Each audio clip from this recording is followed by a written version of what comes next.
Okay, surprise, surprise. Let's continue our discussion from yesterday.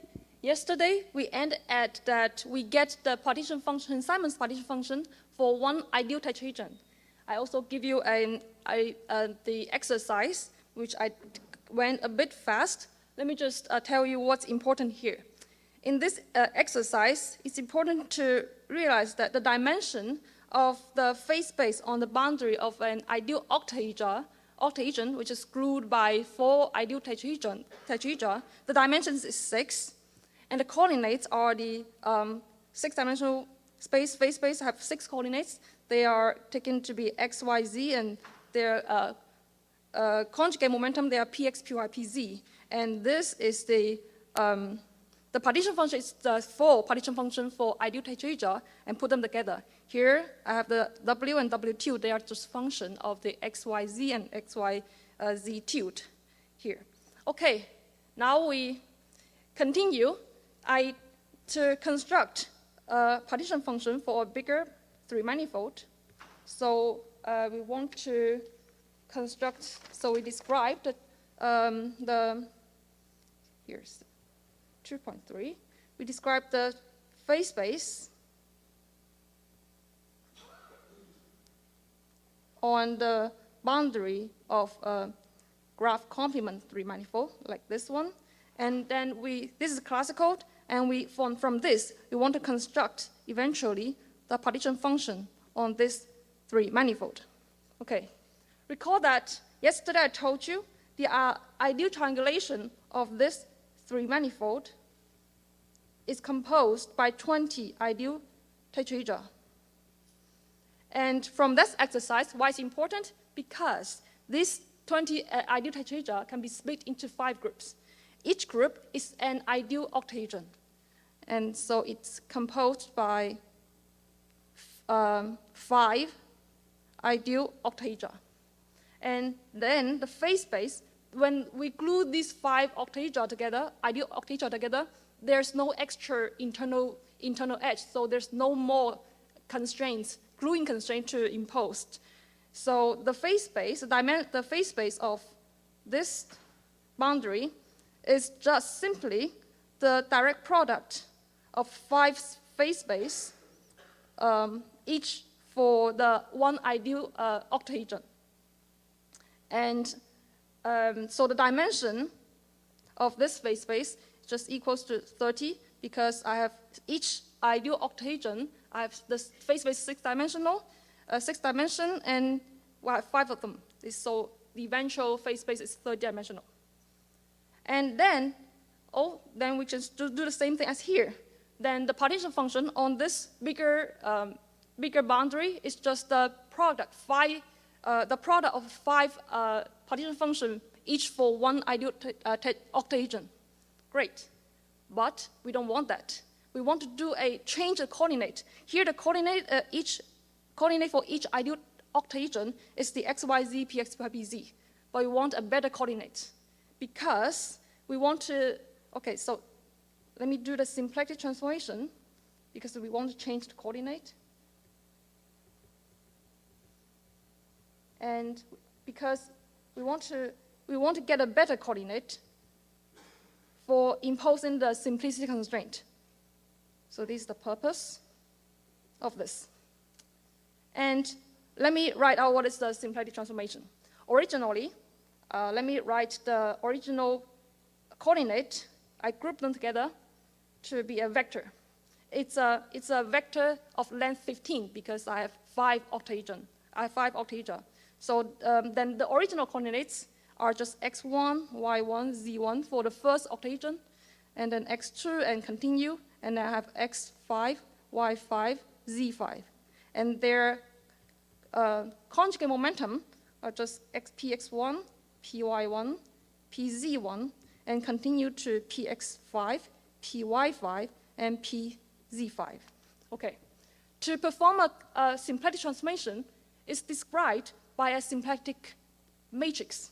So let's say, originally, I have this vector and this vector to span my original phase space. Then I multiply a matrix M and a plus. I do a translation described by a vector t, because the t has constant elements. It doesn't change the Poisson bracket, so it's fine. We can do that. And it becomes a new coordinate. I call the new position the vector curly q, and the momentum vector curly p. And the length is 15, and this length is also 15. Okay, we can do that. And the symplectic transformation is described by this matrix M and this vector T. And we know that the M, okay, this M is a 30 by 30 dimension matrix. And it's a symplectic matrix. So it needs to satisfy the condition, the M transpose omega M equals to omega. And this omega is an off-diagonal block matrix, and it's 0 minus 15-dimensional identity matrix and identity matrix, and here. As long as they satisfy this condition, then this M is a symplectic matrix by definition. And this symplectic matrix is a representation of a symplectic group. So the symplectic group can be generated by the generators. And if we express it into symplectic matrix, then the matrix can also be split into a product of some generators. And if I say my M, I write it in the block matrix. The block are A, B, C, D, say.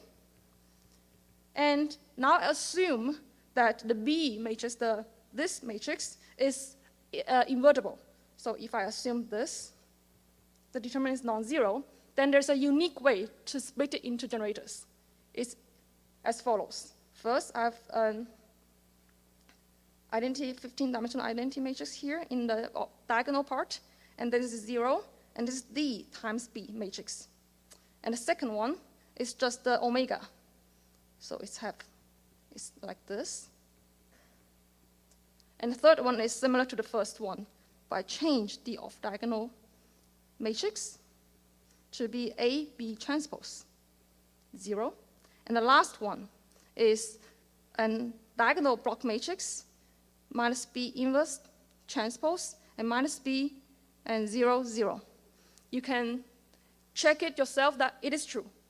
Okay? Great. And this is a classical discussion.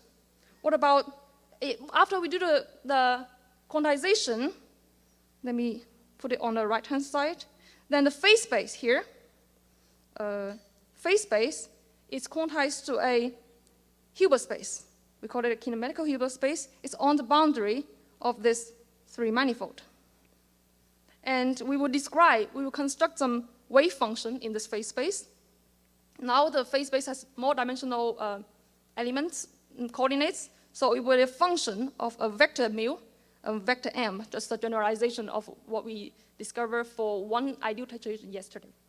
Then also, we will quantize the variable into operator that acts on the wave function in this Hilbert space.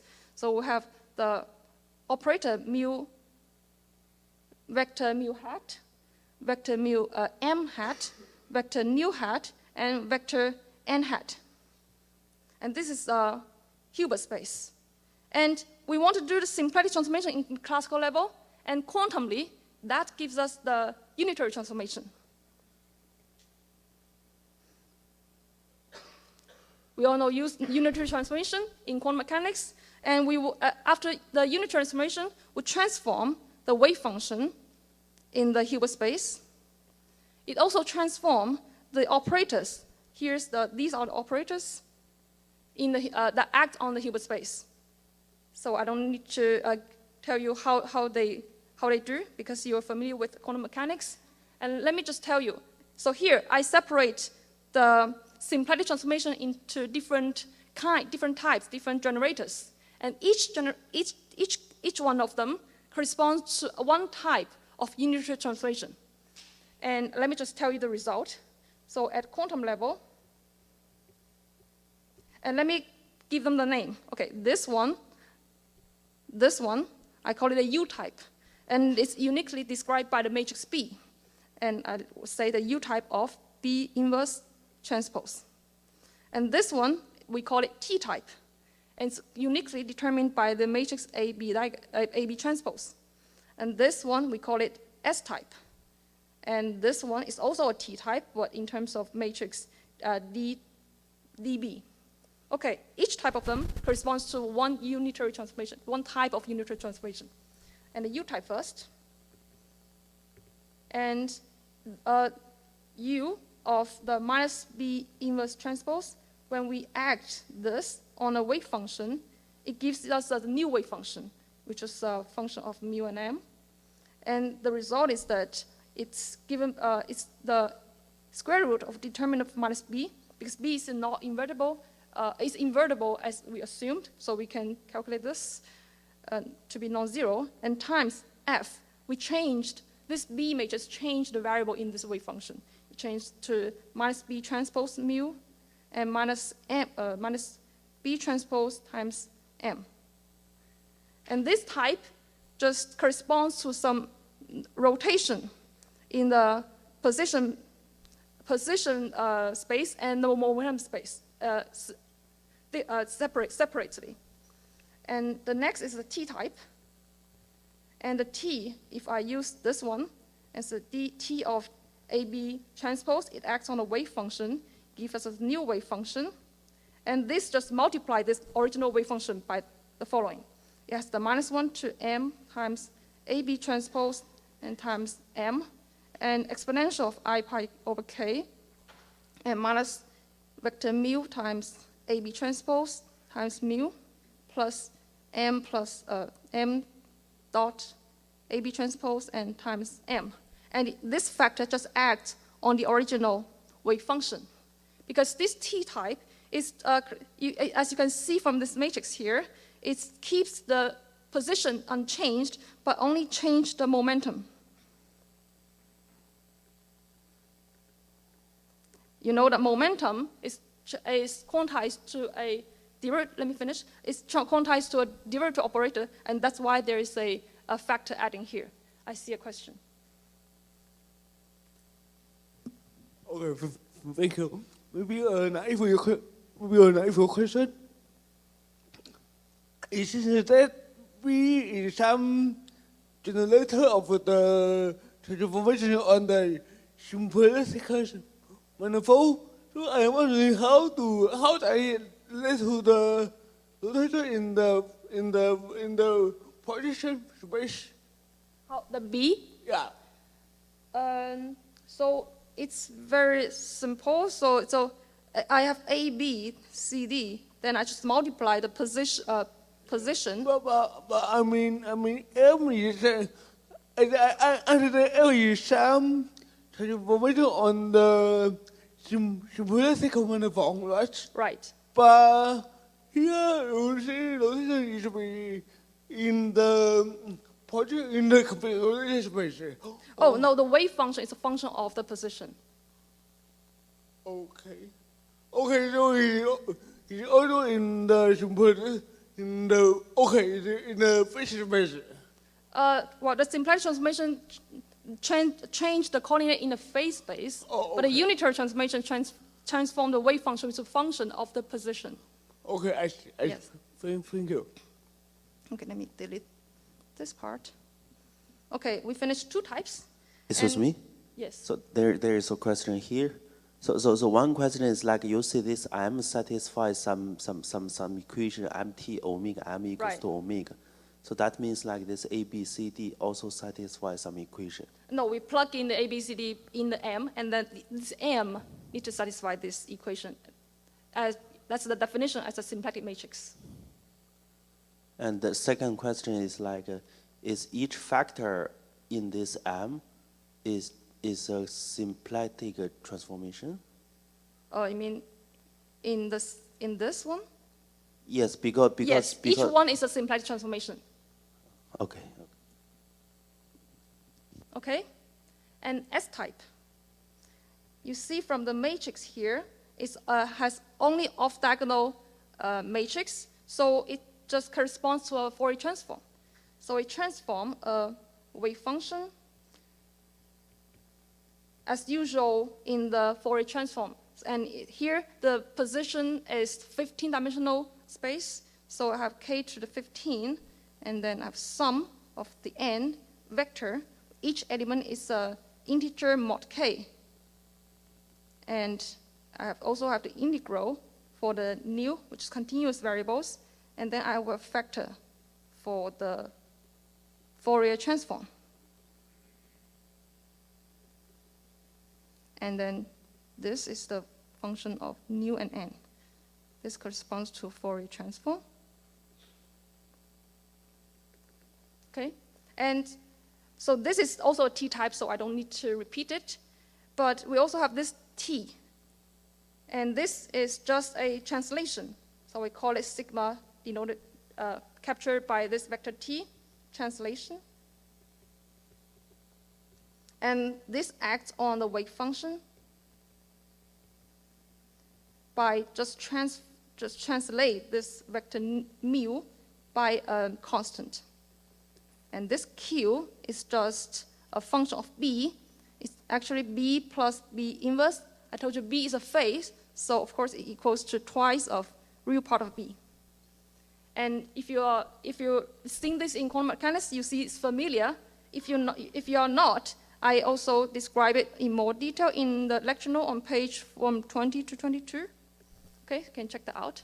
And in our example, so this is a general simplicial transformation and a general unitary transformation. And in our example, we work on this graph complement. Then we realize that we can just, the symplectic matrix has it's very special. The matrix D equals to 0, which means that we can just ignore this one. And then the result is, and the M is, matrix M is written as a AB matrix, and this one is minus B inverse, and then do the transpose. Okay, you can check that it does satisfy this condition. And if you follow all this unit transformation, you can write out the result. The result for the partition function on this Riemann manifold, and it's a function of the mu, which here the vector mu is the function, encodes the position vector, curly q, and m is also a function of the position curly q. And this is just a series of unit transformation. I start by a U type, and a T type, an S type, and a translation. So I combine them all together. It acts on a wave function. Then it's a function of vector mu and m. And to save time, let me just, I prepare here. This is the result. Let me copy. No, I want to cut it and put it here. And this is the result. And what's important here, you see that I have a finite sum, and I have some 15-dimensional integration. And we actually choose this integration contour to be deformed from the 15-dimensional real space to adding an imaginary part. And this is what I mentioned last time. It's called the positive angle structure. And it's here just for the convergence of this result. So the most important thing about this result is that it is finite. It gives us a finite amplitude. And if you are not familiar with spin form, you see that, here I have 15-dimensional integral here, and I also have 15-dimensional sum. If you are interested in the critical structure, you will change this sum, you will replace this sum using Poisson resummation to become an integral. So it has the dimension of the integral will become 30. So you may find that it's very large if you're not familiar with spin form.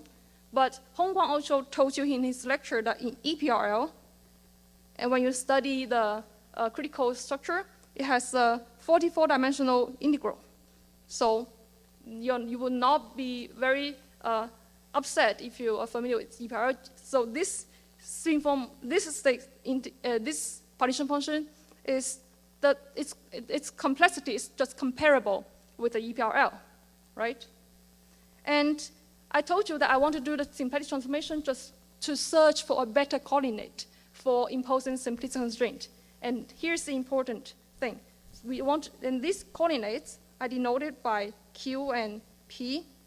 It's important to know what they are. So it's each one is a 15-dimensional, the length of 15 is a vector. So the first 10 elements are denoted by two LAB. Here, the A is less than B, and AB, they run from 1 to 5. So there are 10 of them. And the rest, I have 5 more coordinates denoted by X1 to X5. And for its conjugate momentum, I denote the first 10 to be TAB, 10 of them. And the rest, I will denote it by Y1 to Y5. And very important property is that these coordinates, they are localized on the 3 manifold. How are they localized? I will use the same trick as yesterday because I am too bad in drawing. I save it here.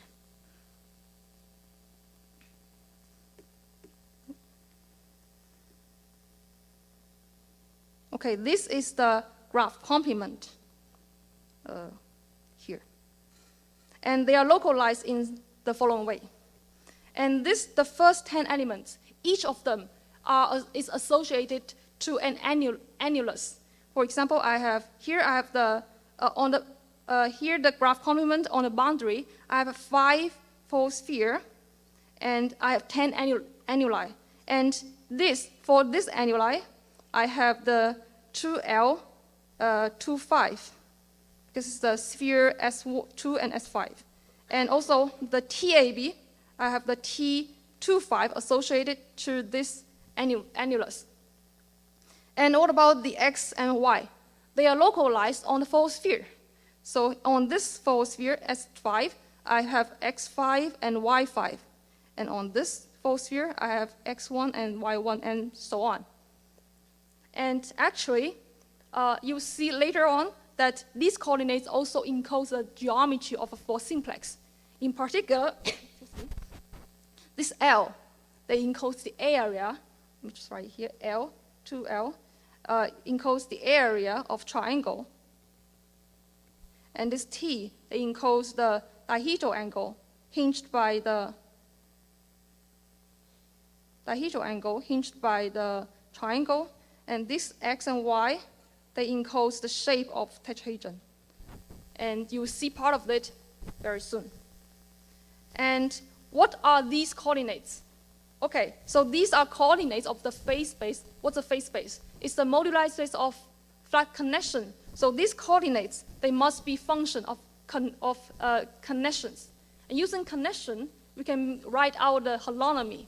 And so more precisely, this LAB, these two LAB, they correspond to, if I take the exponential of them, they are the eigenvalue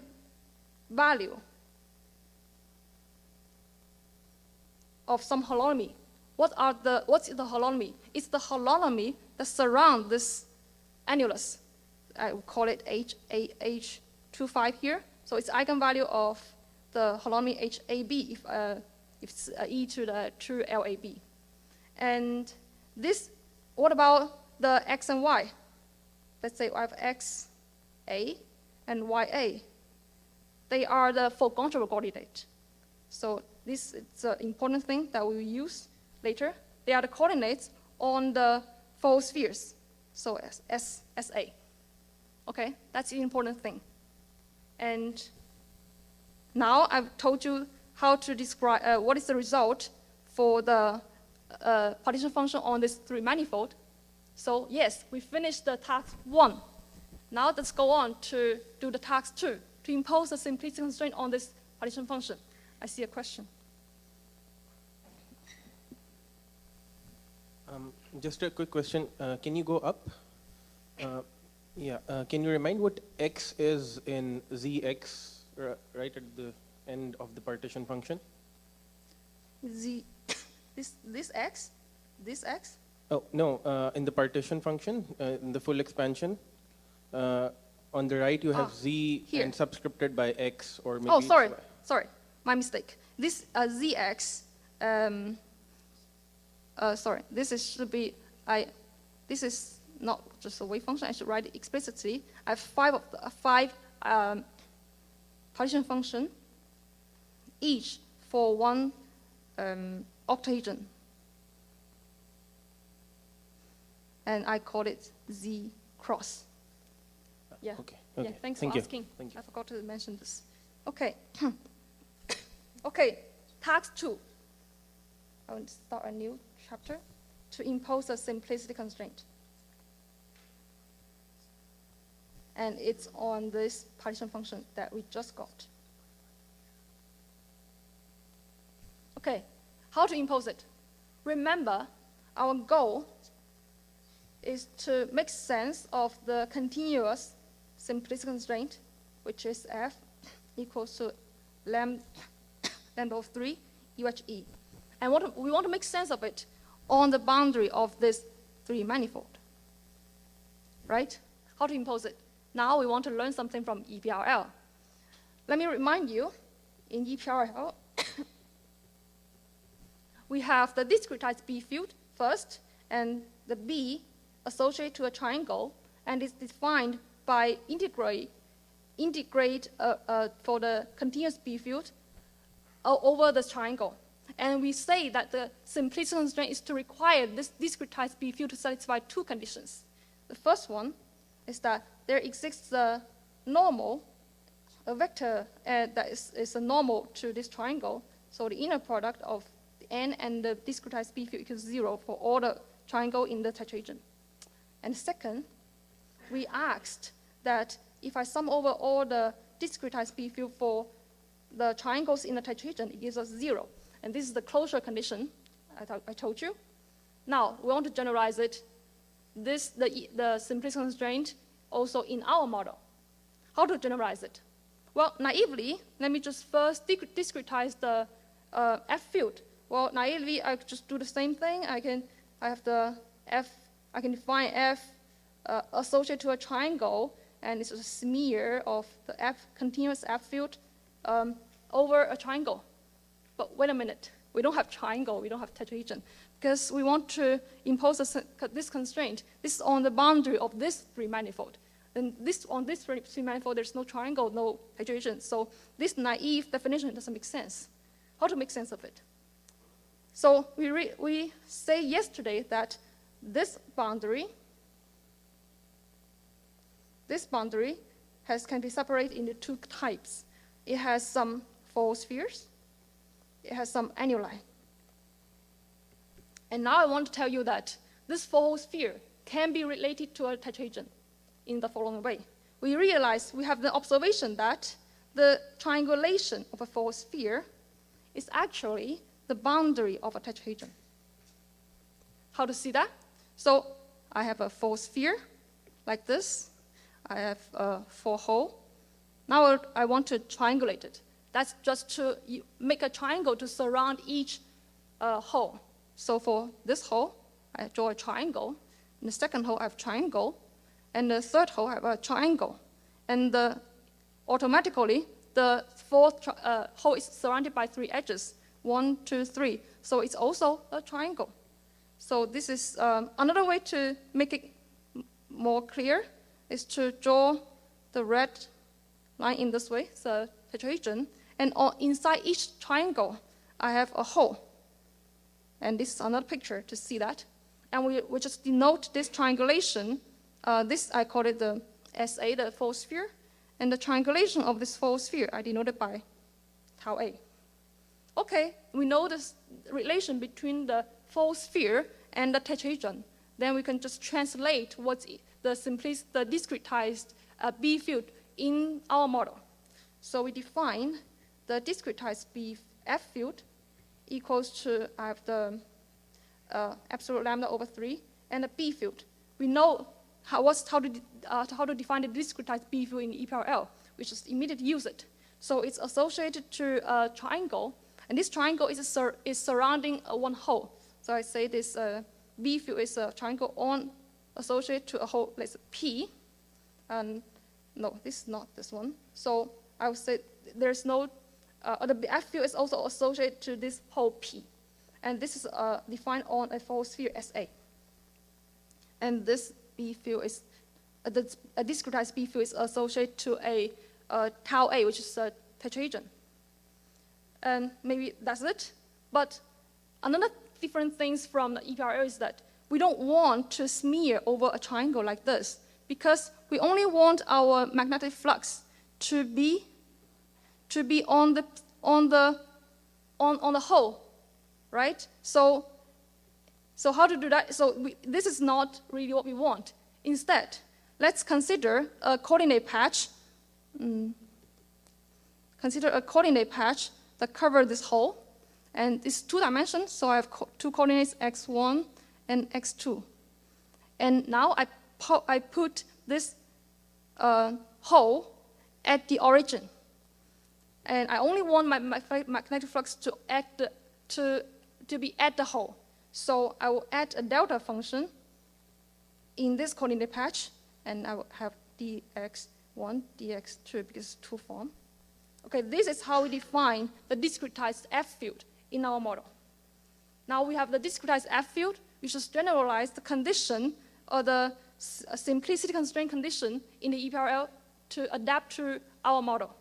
Okay, I will say then the first condition I will generalize to 1 prime is that there exists a vector in R13 such that it's orthonormal to this discretized F field. And for all, for all triangle, now it's for all holes for holes of the Fourier spheres. And you know that this F continuously, it takes value in Lie algebra SL2C. After you discretize it, this should not be changed. So this discretized F field also takes a value of SL2C, the algebra. And which means that if I consider the non-abelian Stokes theorems,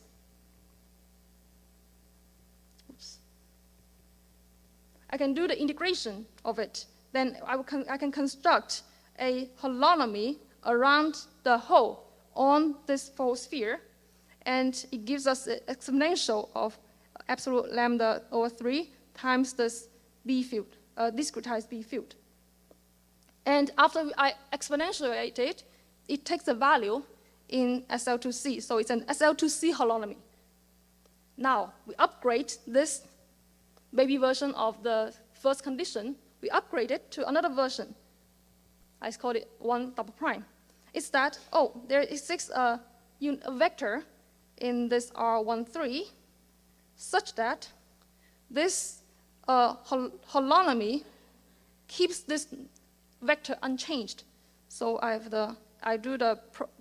multiply this with a vector nj, gives us another. It's also the n and I, and it's for all the whole of the Fourier sphere, right? So we upgrade it to another version. And now, if I let this n to be time direction, then you ask, what is the holonomy that keep the time direction unchanged? That's just a rotation.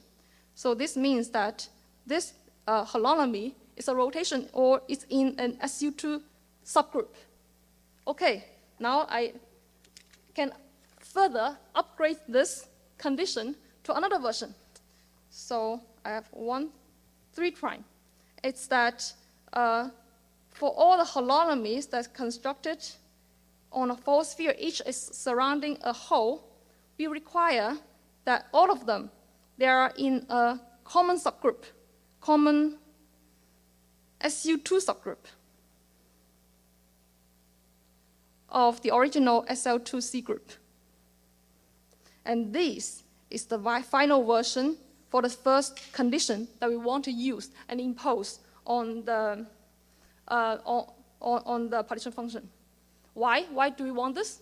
It's because our partition function is for Chern-Simons, and it's defined, and the Chern-Simons theory, the phase space is a moduli space of flat connection. And it's a space of connection. Using connection, we can construct the holonomy. And that's why we want to express the first condition in terms of holonomy. Then this also tells us that what is a simplistic constraint in this case? It's just the simplistic constraint just requires us to, originally we have the moduli space flat connection on the full sphere as SL2C flat connection. Now I want to restrict it, to a moduli space of flat connection on the full sphere, but now it's SU2 flat connection. And this is the simplistic constraint that we want to impose on the partition function. Okay, yesterday I gave you an exercise, an example of what is a moduli space of flat connection on a full sphere. So let me try to copy them here. It's this part. I told you yesterday that it's a very important example. And this is why it's important. Okay, on a full sphere, the moduli space of flat connection, it can be represented using the SU2 holonomy that satisfies this condition. And this is the closure condition in terms of the non-abelian group. Okay, now see a closure condition. Then this, if you are sensitive, you'll notice that this is the generalization of the closure condition in the E power L. So now we have the second condition, 2 prime, for our model. It is that, so now I have 4 holonomies, each is surrounding a hole. Now I require this holonomy, 1, 2, 3, 4, and they are in SU2 now, and I require them to satisfy the closure. So 04, 03, 02, 01, they must be equal to identity in the SU2 group. And this is the second condition for simplistic constraint in our model. And I told you yesterday, what is simplistic constraint? It's to generate geometry from a topological theory. Does it really generate geometry? Yes. And this is given by what's called the curved Minkowski theorem.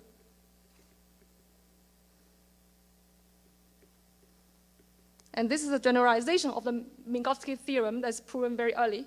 And this curved Minkowski theorem tells us that as long as I have this condition, I can identify a curved tetrahedron.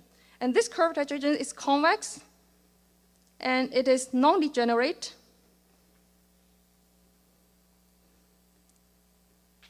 And it's constantly curved. Tetrahedron. And in the lecture note, I wrote this theorem in theorem 5.1. It's on page 27.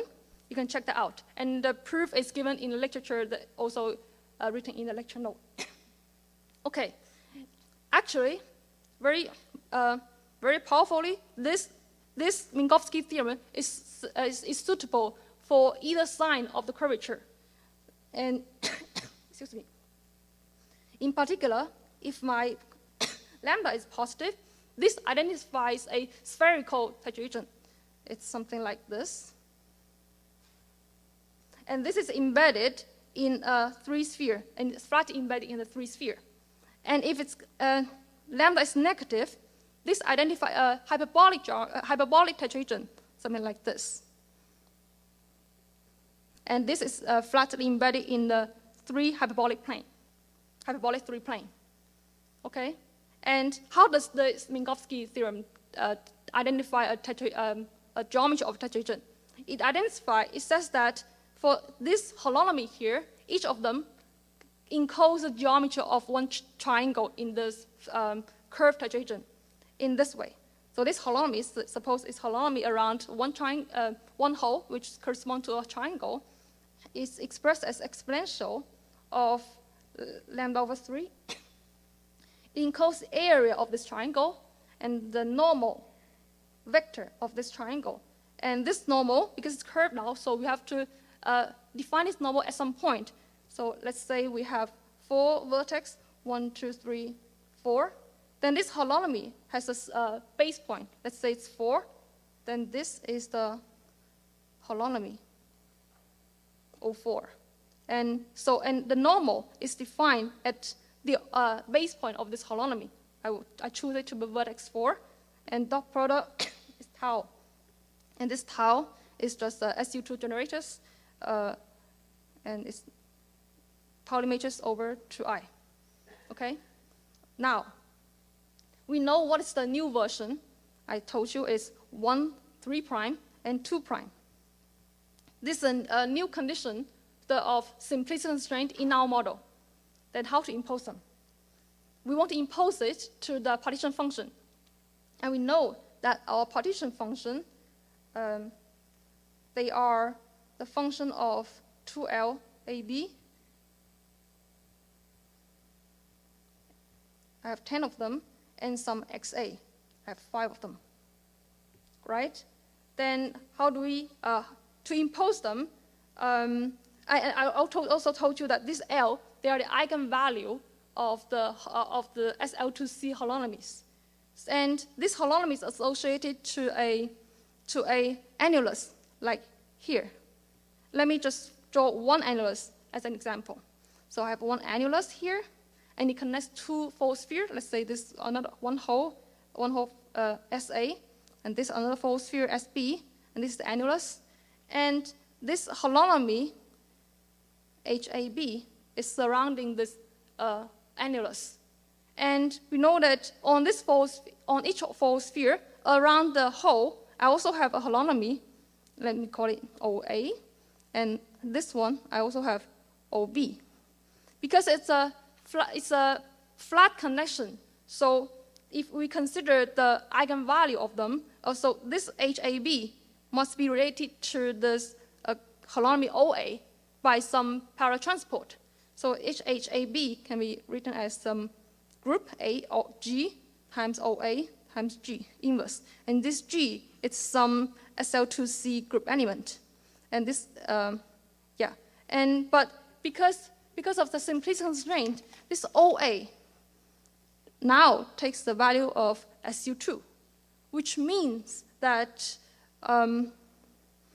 the eigenvalue of the holonomy, which is the exponential of 2LAB, I denoted by lambda AB here, and it must be also the eigenvalue of an SU2 holonomy. And the eigenvalue of an SU2 holonomy is just a phase.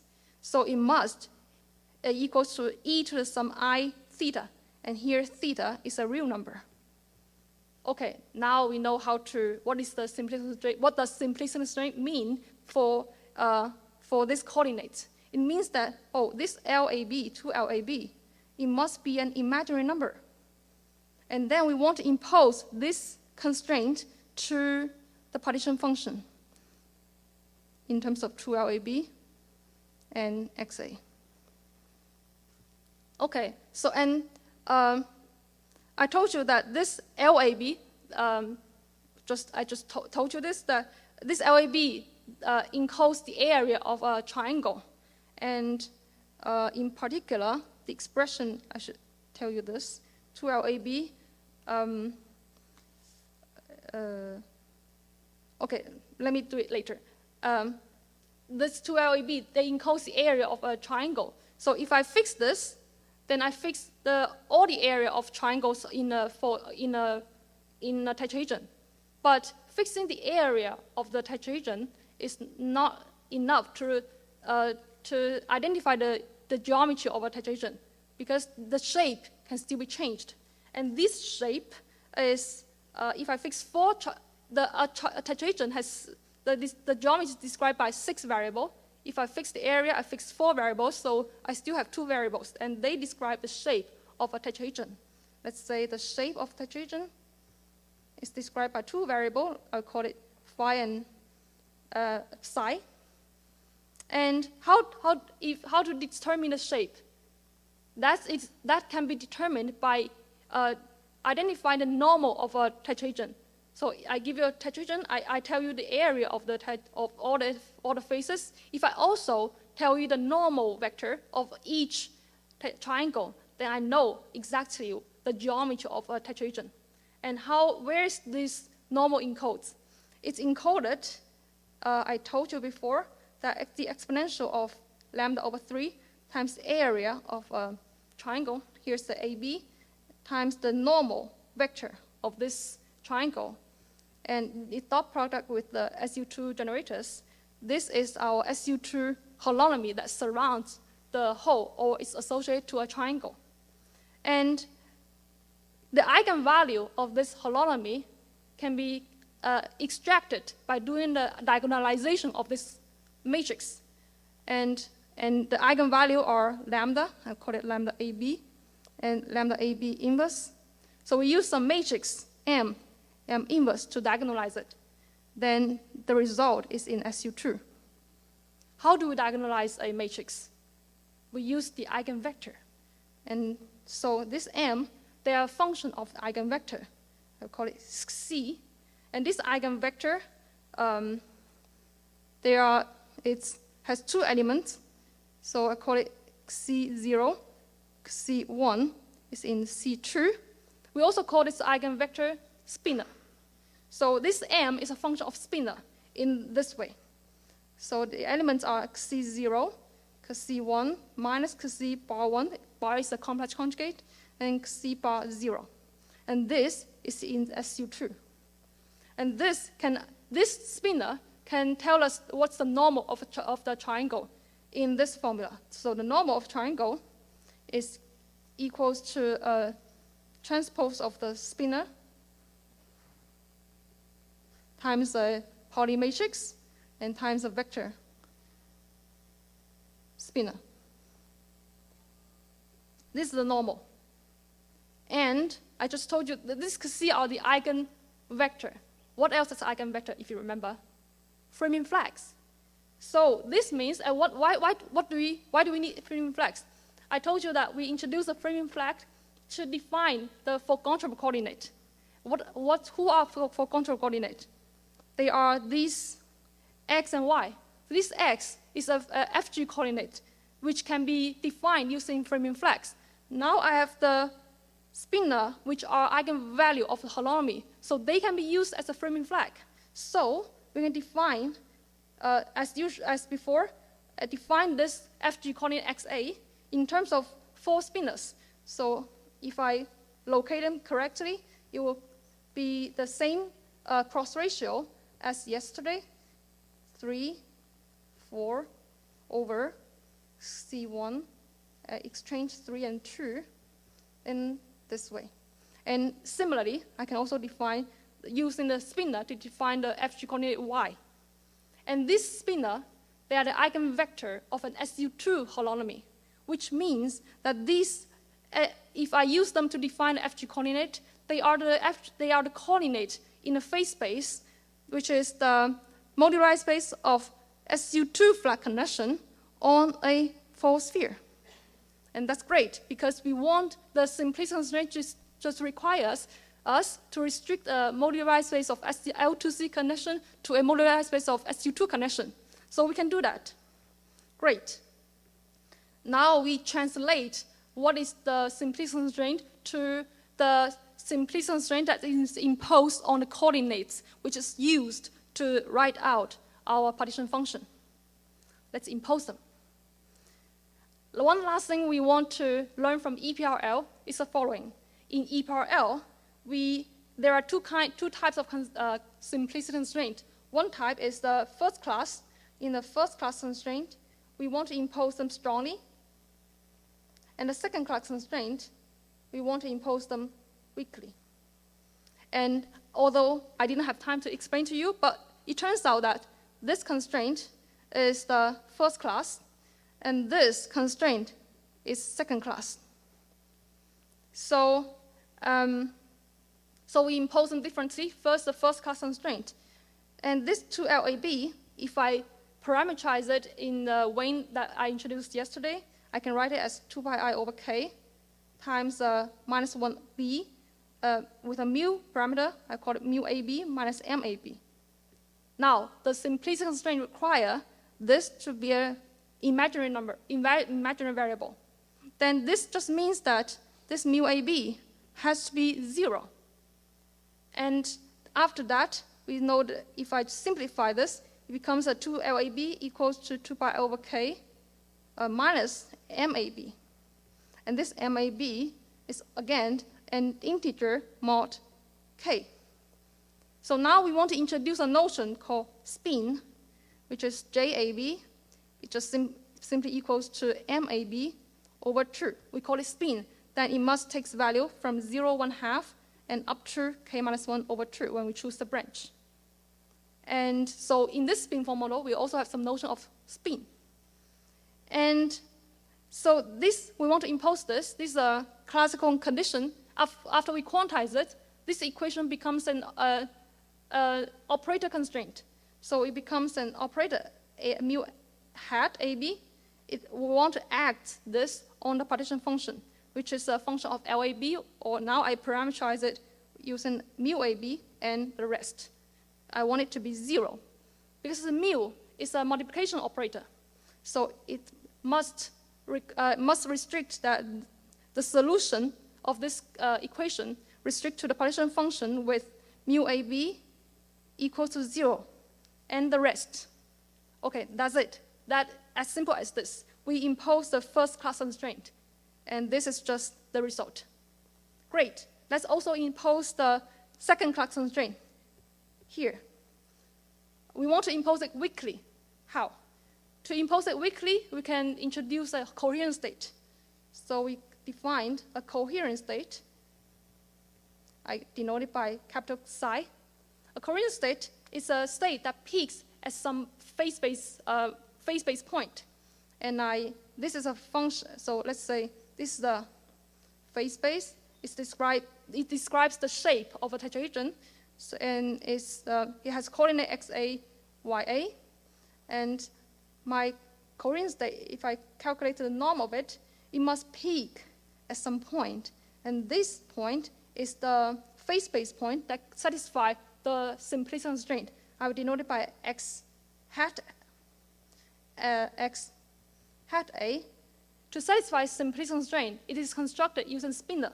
So it's a function of spinor, and also y hat A is also a function of spinor. This is where the coherent state should peak on. Now, to impose it weakly, we just do the inner product. Originally, we have the Chern-Simons partition function. I call it Chern-Simons state. And I couple with this coherent state. For each four sphere, I have 5 whole spheres, so I will impose 5 coherent states. I will do the inner product with 5 coherent states. Each is parameterized. It has a coefficient that's specified by this phase space point. Here is x hat A and y hat A.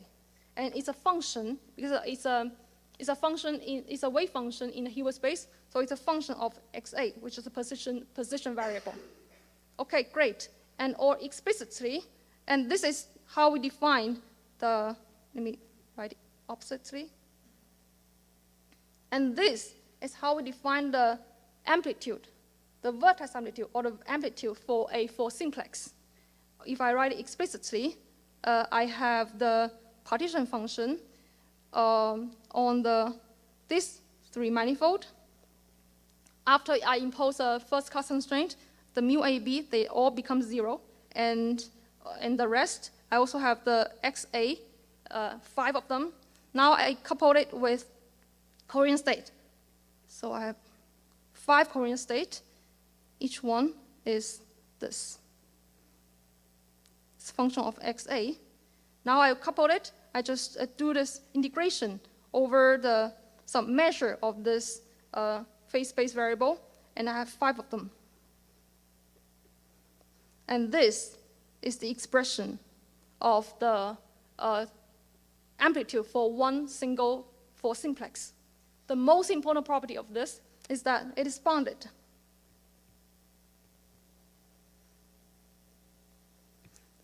Okay, so after almost 3 hours, we get the amplitude, the spin-form amplitude, for simplex corresponding to a spin-form model with a non-zero lambda.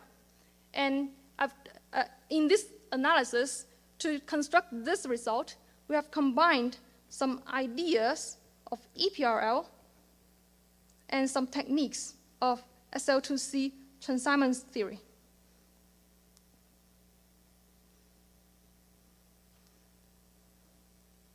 And this is great. We have the spin-form amplitude now.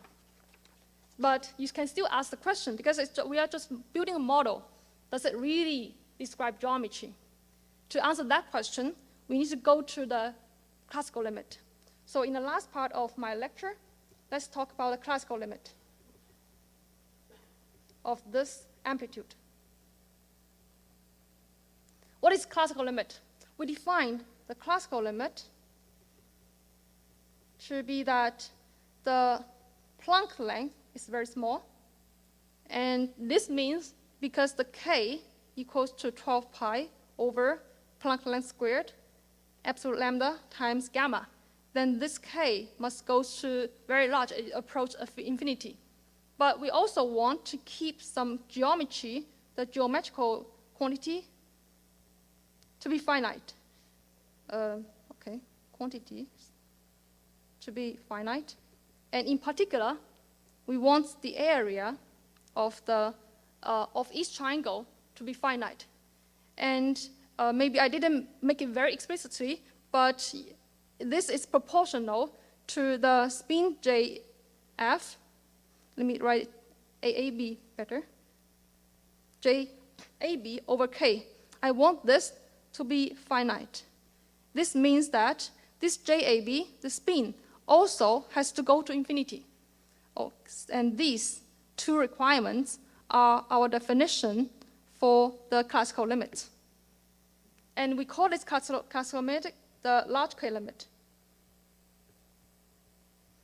And this large K limit, if we take this limit for this amplitude, we find out that it can be written as the integral with some measure, and exponential of k times some action, which is the function of some variables. I just denoted by a capital X for symbolically.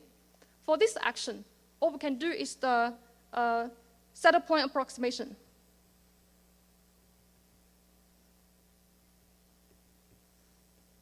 I don't have time to explain how to do that, but I have it in the lecture notes, so you can check it out for the section 6. You can check that out. But the result is important. Using center point approximation, this large K limit of this amplitude turns out to be written in this way, as a coefficient and times exponential of I, the Regge action, in terms of a lambda. And another term is similar, but it's minus I, Regge action, the same Regge action with lambda. And this Regge action is a 4D Regge action. It's written in this way. So this is defined as follows. It's equals to gamma times lambda over 12 pi. And I sum over for all the triangle. And this triangle is denoted by A less than B.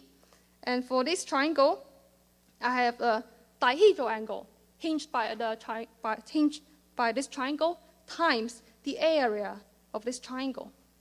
And there's a lambda term, which is minus a lambda times the 4 volume of this 4 simplex. And this Regge action, it is for constantly curved 4 simplex. Great. And from here, you also notice that although we in the previous lecture, we spent some time on the Chern-Simons theory on the 3 manifold, but it really described it's a 4D quantum geometry. Great. And during the lecture, I also illustrate that this amplitude has some good property. I think it can be a take-home message. So this 4D spin-form model with a non-zero lambda. So first, it's finite. We've spent some time to illustrate why it's finite. And I just told you by taking the large K limit, it does describe the Reggie geometry. So it can be viewed as it is a quantum gravity theory with a non-zero lambda. And I told you what is the explicit expression. So it has a 30-dimensional integral, and it's finite, and has the summation is also finite. So I show you that it's very computable in this sense. And actually, in the next week, I will give a talk to explore these three aspects in further. And it sounds like an advertisement, and it is an advertisement. Why not? So this is the take-home message of this lecture. And stop here if there's more question.